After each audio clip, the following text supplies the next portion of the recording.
saya Rifatunisa, dosen program studi Diploma 3 Kebidanan Sekolah Tinggi Ilmu Kesehatan Cirebon. Video ini dibuat untuk memenuhi persyaratan sertifikasi dosen pada penyusunan pernyataan diri dosen dalam unjuk kerja Tridharma Perguruan Tinggi atau PDD UKTPT dalam bidang pengajaran. Izinkan saya untuk memaparkan rencana pembelajaran semester atau RPS pada salah satu mata kuliah yang saya ambil, yaitu mata kuliah Asuhan Kebidanan Persalinan dan Bayi Baru Lahir yang disampaikan dengan metode DIA, yaitu Delivery, Interaction, dan Assessment dalam proses pembelajaran baik secara offline maupun online. Mata kuliah Asuhan Kebidanan Persalinan dan Bayi Baru Lahir merupakan mata kuliah wajib pada program studi Diploma 3 Kebidanan yang berada di semester 3 dengan kode mata kuliah BDN 233 dan bobot 5 SKS, yaitu 3 SKS teori dan 3 SKS praktik.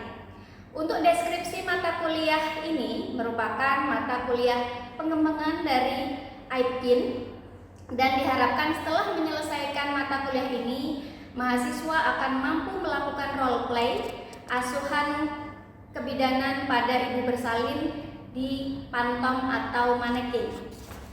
Adapun capaian pembelajarannya adalah yang pertama, menjalankan praktik kebidanan sesuai dengan kompetensi, kewenangan, dan kode etik profesi, menguasai konsep teoritis ilmu kebidanan, asuhan kebidanan dan etika profesi, menguasai konsep dasar ilmu obstetrik dan ginekologi, menguasai metode teknik, pengetahuan prosedural dalam asuhan kebidanan pada kehamilan, persalinan, pasca persalinan, bayi baru lahir, bayi dan balita serta kontrasepsi. Berikutnya mengetahui pengetahuan faktual tentang jenis, tanda persalinan, postpartum bayi baru lahir dan bayi dan balita. Berikutnya mampu melakukan asuhan kebidanan pada masa kehamilan, persalinan normal, pasca persalinan normal, bayi dan balita normal sesuai standar kompetensi bidang vokasi, dan yang terakhir mampu mengidentifikasi penyimpangan atau kelainan pada kasus kehamilan, persalinan, pasca persalinan, bayi baru lahir serta pada bayi dan balita. Untuk capaian pembelajaran mata kuliah ini, yaitu yang pertama, mahasiswa mampu memahami konsep dasar asuhan persalinan, mahasiswa mampu memahami faktor yang mempengaruhi proses persalinan, mahasiswa mampu memahami kebutuhan dasar ibu bersalin. Berikutnya, mahasiswa mampu memahami tanda bahaya persalinan, mampu melakukan deteksi dini dan komplikasi serta penanganan awal pada kegawat daruratan pada kasus persalinan dan bayi baru lahir. Kemudian, mahasiswa diharapkan mampu mengaplikasikan keterampilan dasar dalam asuhan persalinan, mampu menerapkan manajemen asuhan persalinan dan bayi baru lahir. Dan yang terakhir adalah diharapkan mahasiswa mampu memahami dan menjelaskan evidence base dalam asuhan persalinan. Untuk materi pembelajaran dalam mata kuliah ini mencakup yang pertama ada konsep dasar persalinan, faktor yang mempengaruhi proses persalinan, kebutuhan dasar ibu bersalin, tanda bahaya persalinan, deteksi dini komplikasi, dan penanganan awal kegawat daruratan pada persalinan dan bayi baru lahir. Materi berikutnya yaitu keterampilan dasar dalam asuhan persalinan, manajemen asuhan persalinan dan bayi baru lahir, dan yang terakhir evidence base dalam asuhan persalinan. Untuk referensi yang bisa digunakan oleh mahasiswa, rekan-rekan mahasiswa bisa mengakses referensi dari ibu ataupun dari buku ajar ataupun dari jurnal-jurnal yang tersedia baik di internet ataupun di perpustakaan yang berkaitan dengan kebidanan, persalinan, dan bayi baru lahir. Dalam proses pembelajaran selama 1 semester adalah 16 kali pertemuan, termasuk di dalamnya yaitu ujian tengah semester dan ujian akhir semester. Metode yang digunakan dalam pembelajaran ini diantaranya menggunakan metode CTJ, yaitu ceramah dan tanya jawab. Kemudian discovery learning, praktikum dengan media yang kita gunakan yaitu PowerPoint, Phantom atau manekin, kemudian alat peraga, kemudian lembar balik, SOP, dan aplikasi Google Meet. Untuk evaluasi dalam mata kuliah ini diantaranya yaitu kehadiran 10%, tugas 10%, praktikum 20%, UTS 25%, dan UAS 35%. Demikian pemaparan rencana pembelajaran semester pada salah satu mata kuliah yang saya ampu. Berikut salah satu contoh video proses pembelajarannya. Terima kasih atas atensinya. Wassalamualaikum warahmatullahi wabarakatuh.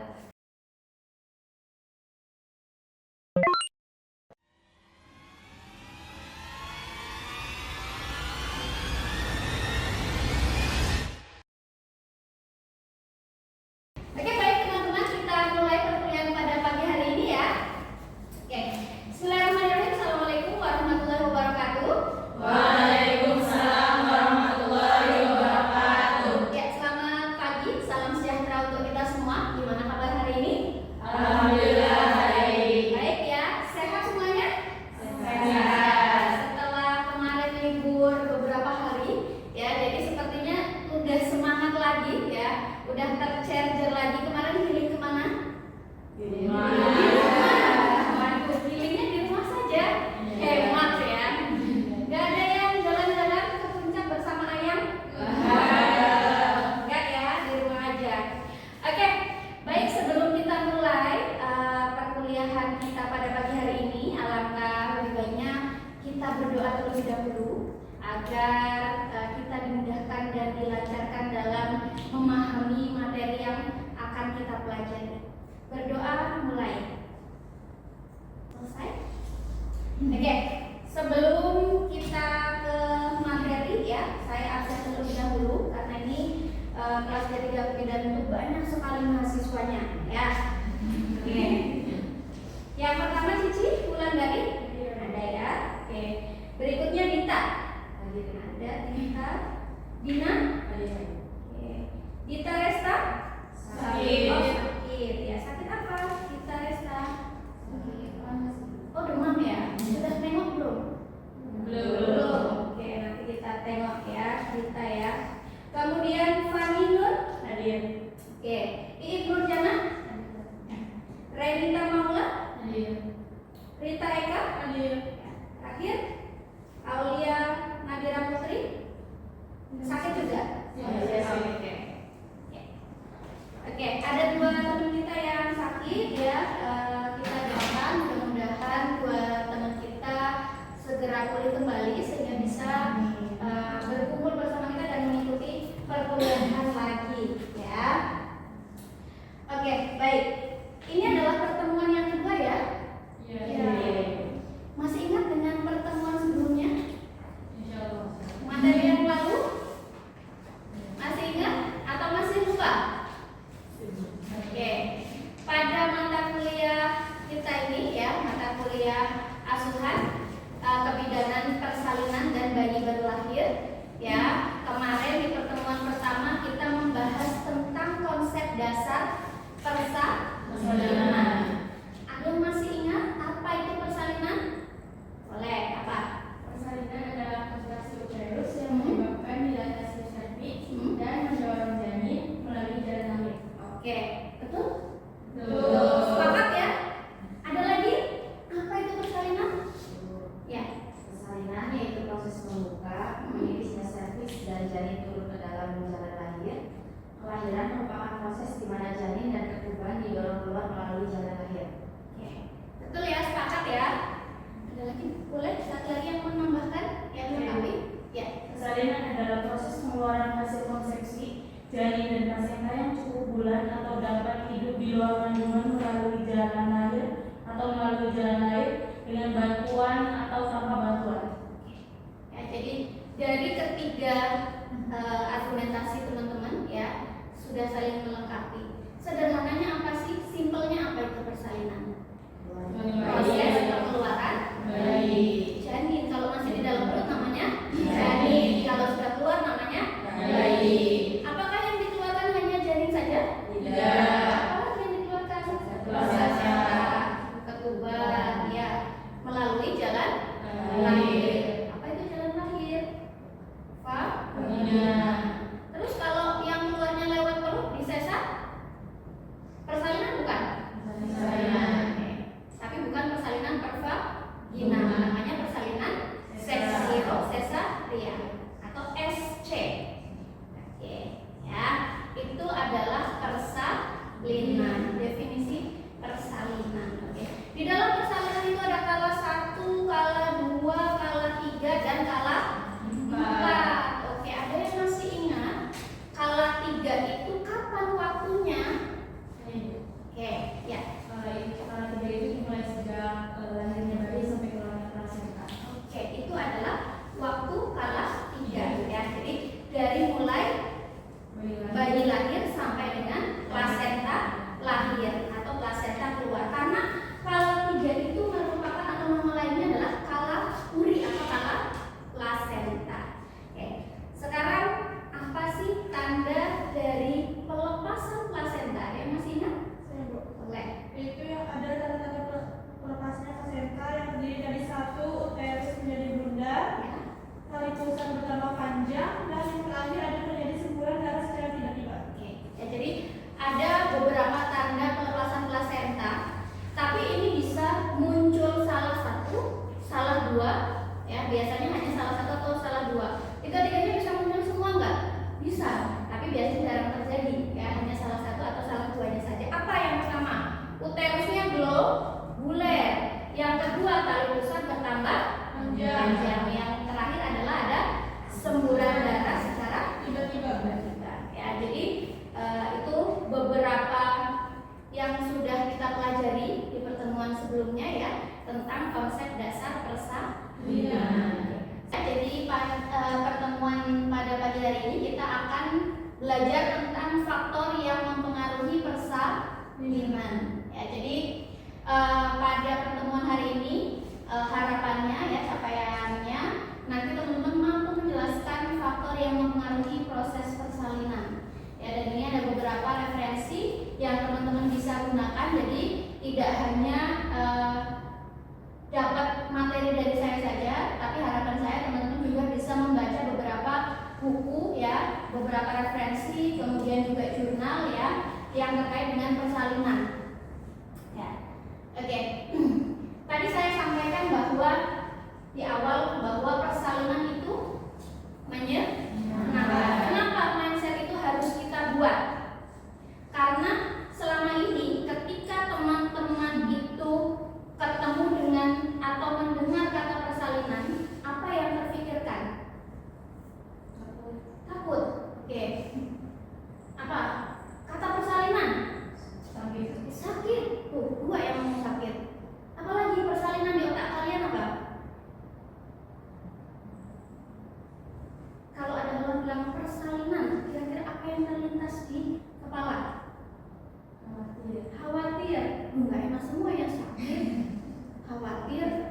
Apalagi tadi? Takut. Apalagi? Deg-degan. Terus apa lagi? Berdarah. Ya kalau di sinetron kita lihat di sinetron, kalau orang mau lahiran langsung berdarah-darah gitu ya, teriak-teriak gitu ya. Kok sepertinya menyeramkan sekali orang mau melahirkan itu. Ya makanya saya mau di kelas kita, di kelas persalinan ini kita harus punya mindset bahwa persalinan itu menyenangkan. Ya. Kenapa harus menyenangkan? Kalau Bu bidannya sendiri mindsetnya itu seperti tadi, ya. Persalinan itu menakutkan, persalinan itu menyakitkan. Bagaimana kita akan berinteraksi dengan pasien kita, dengan ibu hamil, ya mungkin dia bisa lebih tambah takut, ya lebih merasa khawatir, ya kan? Karena apa? Kita tidak bisa menenangkannya. Makanya kalau di kelas saya persalinan harus menyenangkan proses belajarnya, menyenangkan juga ketika kita melakukan pertolongan persalinan. Oke. Biar menyenangkan ketika menolong persalinan ya kita harus pelajari dulu apa saja sih faktor yang mempengaruhi persalinan. Jadi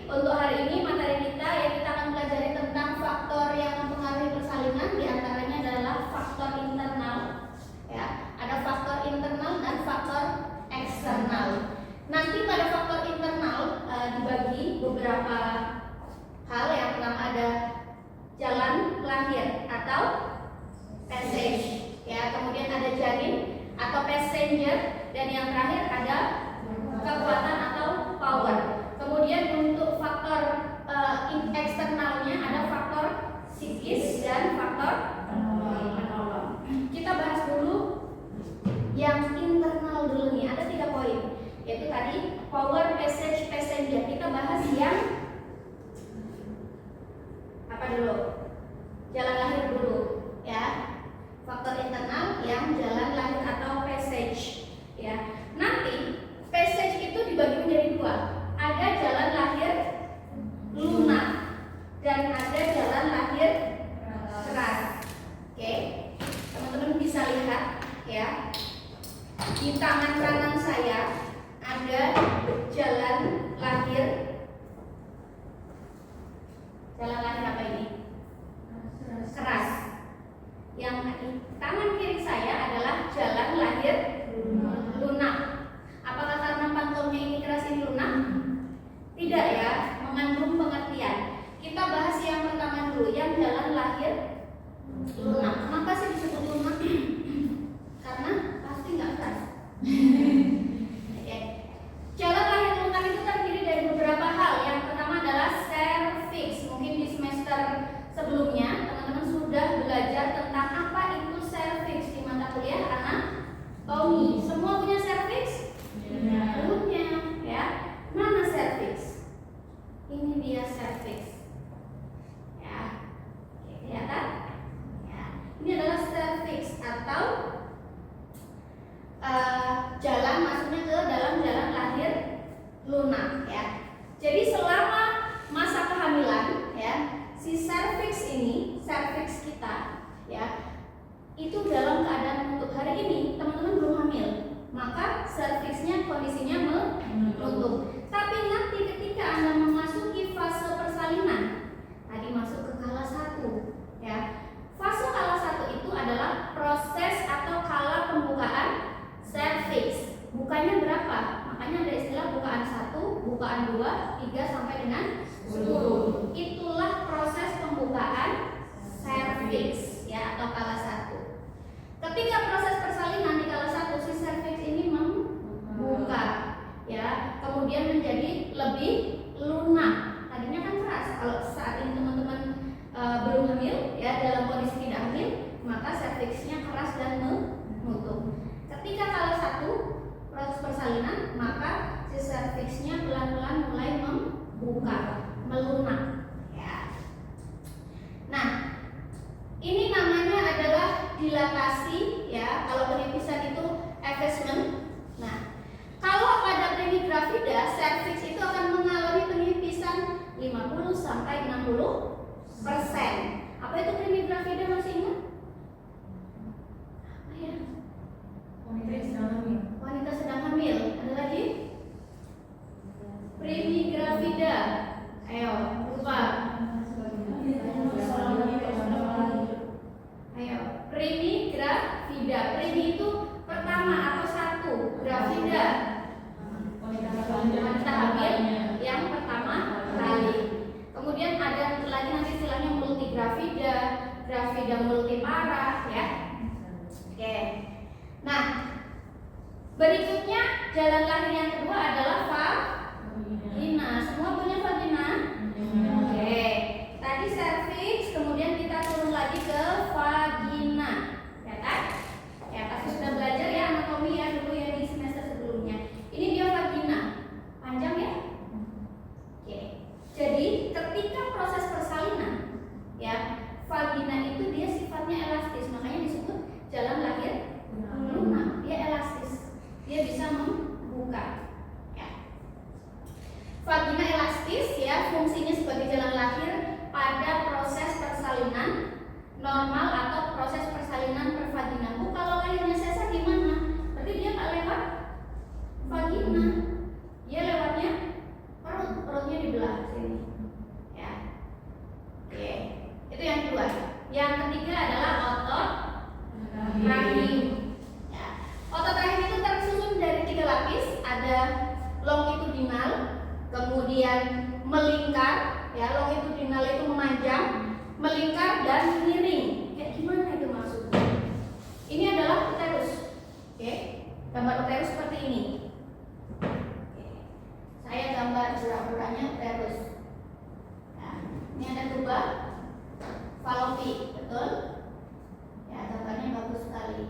Nah, ini ada cervix tadi di sini dan ada vagina. Ceritanya begini. Anggap saja ini gambar vagina yang bagus sekali. Nah, kemudian ada yang namanya otot rahim. Tadi katanya otot rahim itu 3 lapis. Ya, ada yang longitudinal, kemudian ada yang melingkar dan miring. Longitudinal itu memanjang. Dia memanjang sih. Nah, dari atas ke bawah. Oke. Kemudian ada yang melingkar. Jadi serat ototnya itu begini. Dan ada yang miring. Jadi ototnya menutupi ya atau melingkari si rahim. Tujuannya apa? Kenapa kok harus ada otot rahim ini? Ya, nanti untuk kontraksi, ya kan? Nah, jadi si otot rahim itu ada yang melingkar, longitudinal dan miring. Ya, otot rahim ini nanti dia akan kontraksi. Apa itu kontraksi? Kencang. Pernah dengar kalau orang mau melahirkan, aduh perutnya sakit, aduh kencang, iya nggak? Dengar istilah itu? Ya, kencang. Atau bahasa kebidadannya adalah kontraksi, ya. Atau his, apa? His. Kencang atau kontraksi atau his. Ya. Apa sih kontraksi dan his itu? Kontraksi dan his itu adalah proses si otot rahimnya ini melakukan fase kontriksi, dilatasi ya. Jadi kamu tahu karet? Tahu. Atau balon? Oke, balon kalau ditiup besar. Rahim kita tuh seperti itu. Oke. Kemudian kalau kita mau mengeluarkan isi di dalam balon atau isi di dalam kafum uteri, yaitu janin, kemudian plasenta dan air ketuban, maka si balonnya harus dipencet, ya enggak? Nah, elastis kan balon itu, ketika dipencet dari atas, itulah yang dinamakan dengan kontraksi atau his. His itu munculnya dari atas, dari fundus uteri. Kencangnya itu dari sini, menekan, ya kan, sehingga isi di dalam kafum uteri nanti keluar. Nah, itulah fungsi dari otot rahim itu. Dia elastis, dia bisa mengembang, mengepis, fase kontraksi dan dilatasi. Jalan lahir keras, ya tadi jalan lahir lunak, ada cervix, vagina dan otot rahim. Sekarang kita bergeser ke jalan lahir keras. Ada apa saja di jalan lahir keras, teman-teman? Dextra kanan, sinistra kiri, superior atas, inferior bawah, anterior depan, posterior belakang. Sacrum, kelihatan? Ini sacrum, ya bagian bawah. Ini sacrum, tulang belakang bagian bawah, tulang lutut gitu ya. Kemudian istilahnya adalah promontorium, ya, promontorium, os sacrum. Kemudian ada coccygeus, tulang ekor. Ini dia tulang ekor sekecil ini, kelihatan? Nah, batasnya mana? Batasnya ini, kelihatan nggak? Ya. Ini promontorium os sacrum, ini coccygeus. Kalau kita terjatuh, ya, terus itu tadi beberapa materi ya yang sudah saya sampaikan. Kita lanjutkan dengan diskusi. Silakan kelompok 1 dulu. Baik, di sini di kelompok 1 itu akan memaparkan yang tadi faktor yang mempengaruhi persalinan itu. Kan yang ke satu itu ada jalan lahir yang terdiri dari jalan lahir lunak sama jalan lahir keras. Nah di sini ada juga janin tuh passenger yang terdiri dari janin, plasenta dan air ketuban. Jadi pada jalan pada yang kedua itu adalah passenger atau penumpang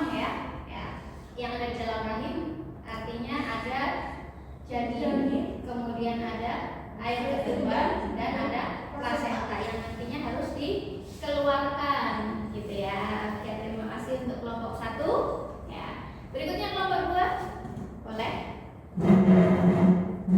Bisa dijelaskan dari diskusi kelompok 2 yaitu tentang kekuatan atau power terbagi dua hal, yaitu ada his sama kekuatan beneran. Ya.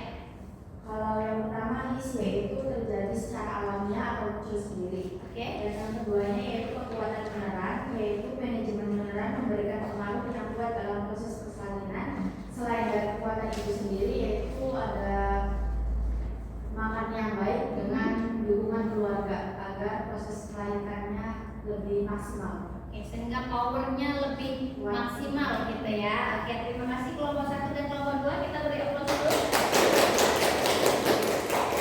Oke, good job ya.